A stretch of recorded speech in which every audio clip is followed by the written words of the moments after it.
wasn't sure there was going to be a sparring match agreement that we'll spar for a while. I wasn't sure. I was honest about it. That's why he said it's going to go rounds. I wasn't sure if there was an understanding that, we'll play a little bit and then we'll get a little more and, whatever. So that was part of it.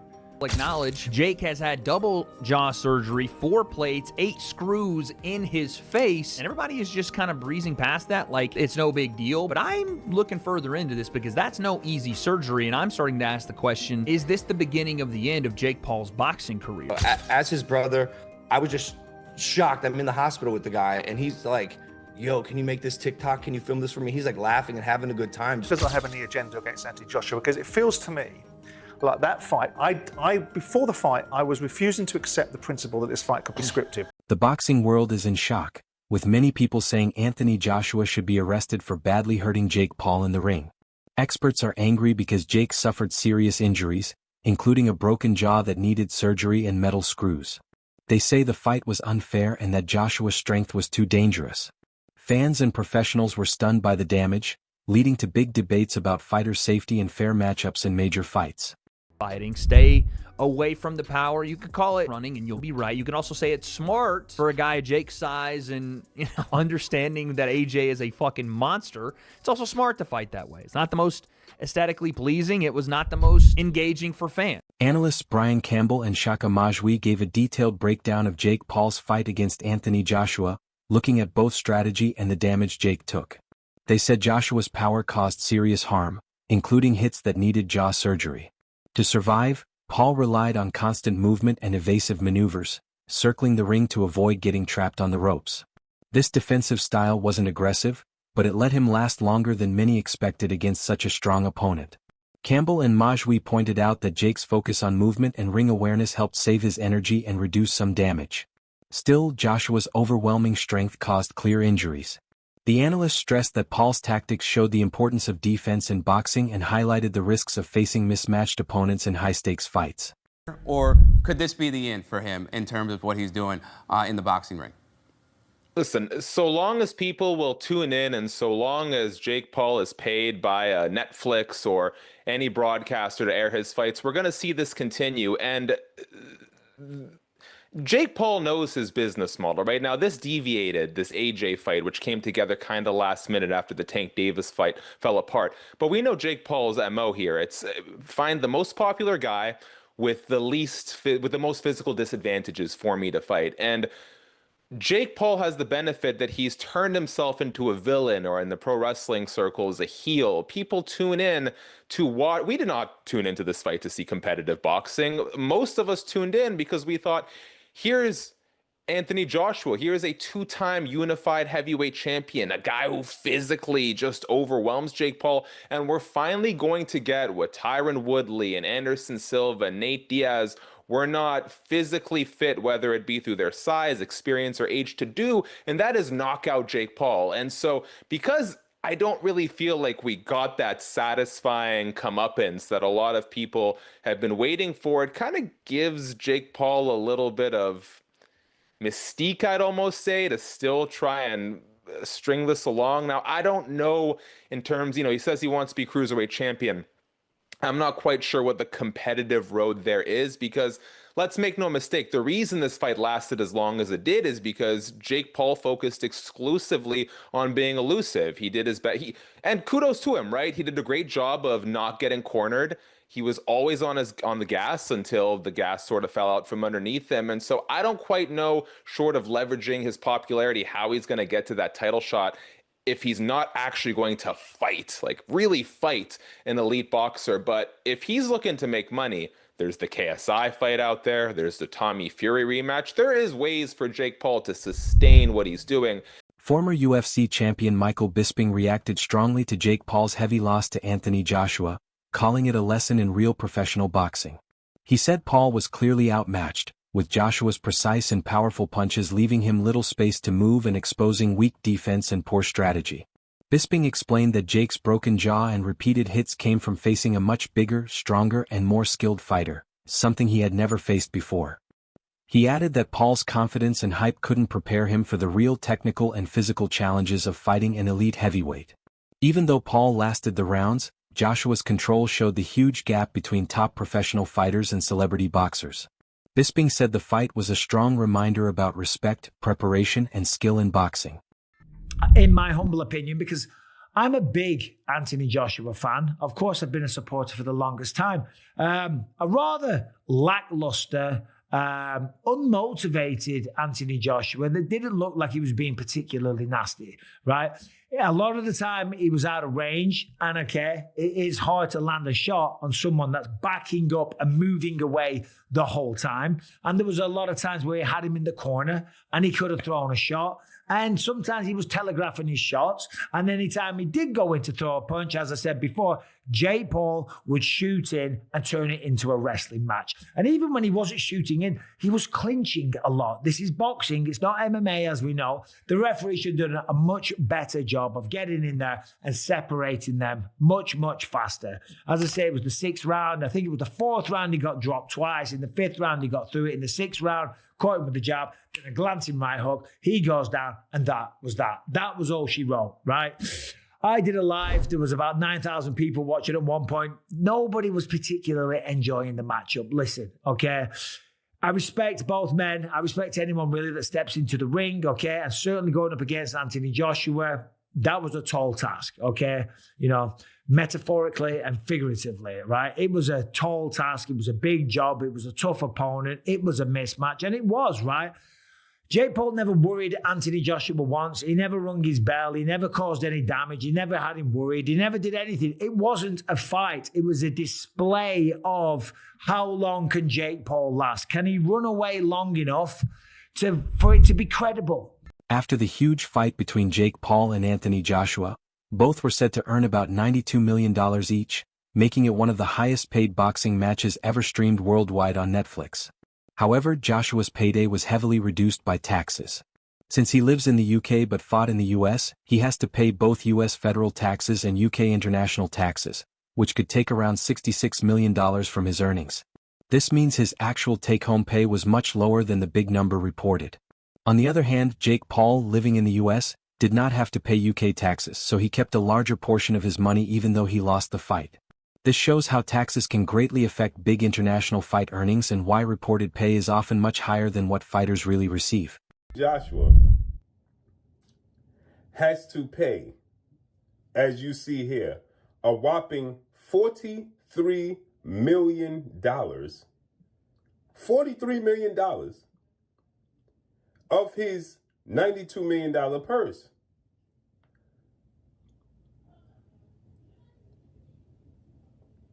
That means Anthony Joshua was left with $49 million.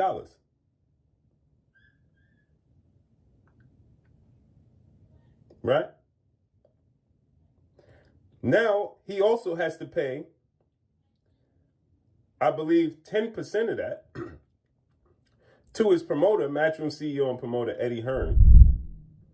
Dominic Engel gave a very honest and detailed view of Jake Paul's fight with Anthony Joshua. He explained that Jake's main plan was to avoid fighting head-on, which made it hard for Joshua to trap him or land his strongest punches. During the fight, Paul took a very strong right hook but didn't flinch, showing real toughness and resilience.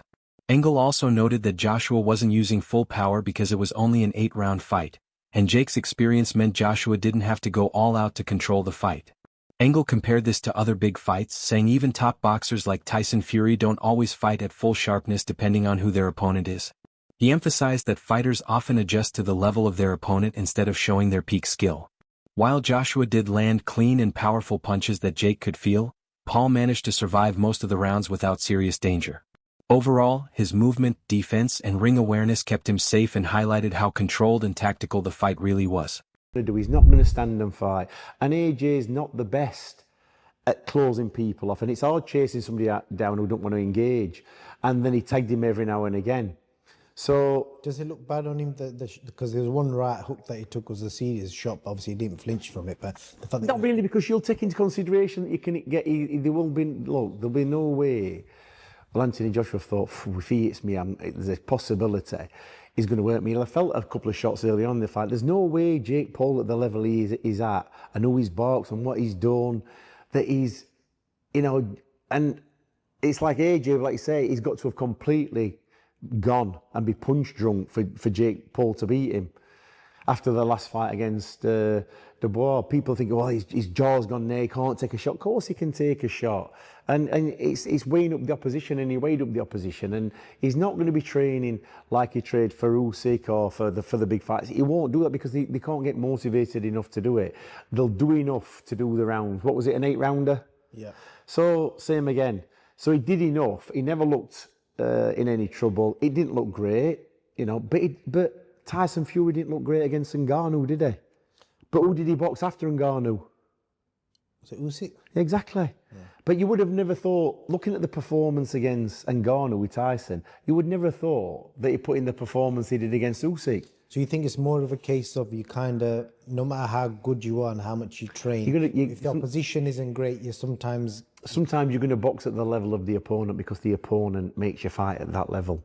That's quite a fair. So, but when AJ did do what he got to and manages to land, he got him. He said that lasting against a fighter like Joshua takes real courage and toughness, and the fight showed how dangerous boxing can be. It proved that hype alone cannot prepare someone for top-level competition. After the fight, Jake Paul's mother shocked fans by threatening Anthony Joshua and Eddie Hearn. She was angry at Hearn for smiling while Jake was getting hurt and said the fight should have been stopped sooner. She felt her son took too much punishment.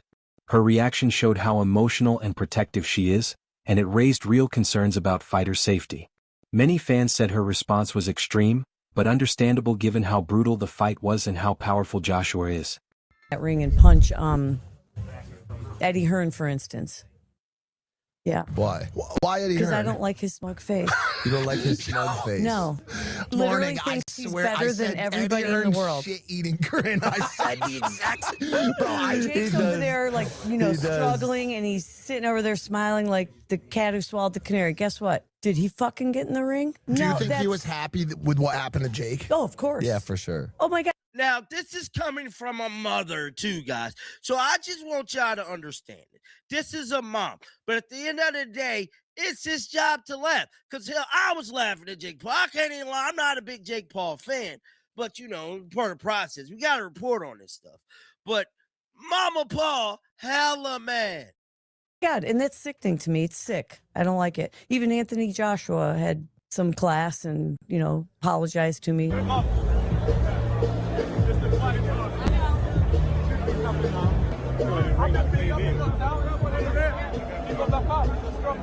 Did he really? Yeah. He worked his way through the crowd and came up to me and said, Mom, just no, it's just boxing. He says it's the fight game. It's just the fight game. After the fight, attention turned to Logan Paul, who seemed to confront and intimidate Anthony Joshua outside the ring. At the same time, Jake Paul was shown in the hospital, clearly in pain and recovering from a broken jaw. The contrast between Logan's confidence and Jake's injuries showed how dangerous it is to fight an elite heavyweight. Fans and analysts reacted strongly, saying that while Logan's actions grabbed attention, the real story was Jake's suffering and the heavy damage he took. AJ, or should I say AJ fighting Logan Paul, would be more of a mismatch than Jake Paul. You know what I mean? Because at least Jake Paul has taken boxing or has trained with real boxing trainers in real boxes. Whereas Logan Paul, you know, he did that exhibition with Floyd, and Floyd's a little guy. Not saying a little guy can't thump, because Floyd really gave him some two pieces with no sides, right? But at the same time, you take his friend, Floyd's friend, Anthony Joshua, and get hit by him and see what happens. The same thing. Probably worse, because I think Logan, you know, he's a little taller than Jake. And because he's a little taller than Jake, he may think he's a little stronger than Jake, which I don't know which one's true or not. I don't think it makes a difference. But because he may feel that way, he may want to go in there and try to bang it out with AJ. And if that happens, it's going to be a lot quicker. See, that 6 rounds it took AJ to finally catch Jake.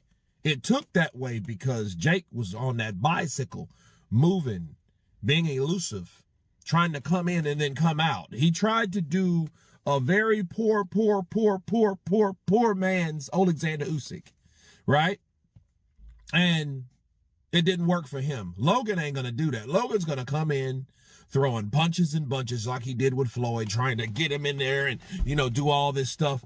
And what's going to happen as soon as AJ lines him up, sets his punch, he's going to hit Jake and he's going to break Jake down, and he may break his jaw or face or orbital bone or something. Nose. Something is going to be broken when it comes down to that. Chris Algieri and Paulie Malignaggi gave a blunt breakdown of Jake Paul's fight with Anthony Joshua, saying it was very damaging for Jake. They said the fight caused serious injuries, including a jaw broken in 2 places and lost teeth. They explained that Joshua's power and accuracy gave Paul little space and exposed his weak defense. Both analysts said the fight showed how dangerous it is to face an elite heavyweight without full preparation. Their comments made clear how brutal the fight was and the warning it gives to others thinking about risky matchups.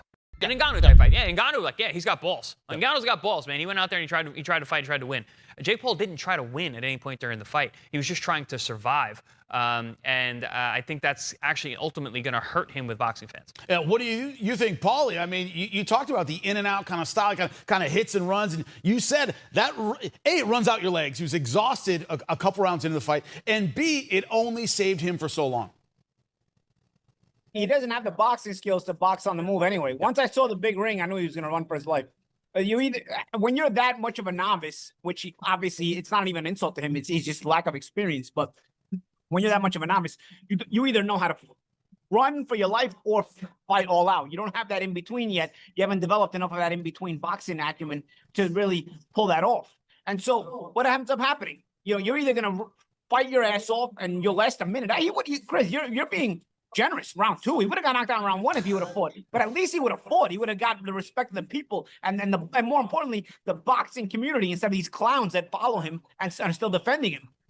Now what happens is you didn't get any respect as a fighter. You didn't get any respect as a fighter because he didn't try to fight at all. If he would have, I was watching that through 2-3 rounds. I'm thinking to myself, this guy would do this for 8 rounds if he can. If he can do this for 8 rounds, absolutely not fight at all, absolutely not engage a single time in 8 rounds, he will actually do this. And he'll do it shamelessly. And that's the problem.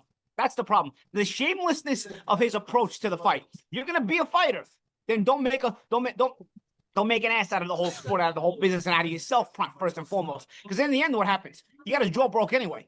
So what ends up happening? What's the worst that's gonna happen? You're gonna get hurt, you're gonna get knocked out. You got hurt and you got knocked out anyway, but you just prolonged the inevitable and you got no respect out of it now because nobody's respecting that kind of performance. Nobody's respecting a performance where you were totally content to steal money from everyone by running for your life for 8 rounds. And if you could have not engaged a single time in 8 rounds, that's what he was trying to do. He was trying to pull that off shamelessly. That's all for today's video. Stay tuned and see you next time.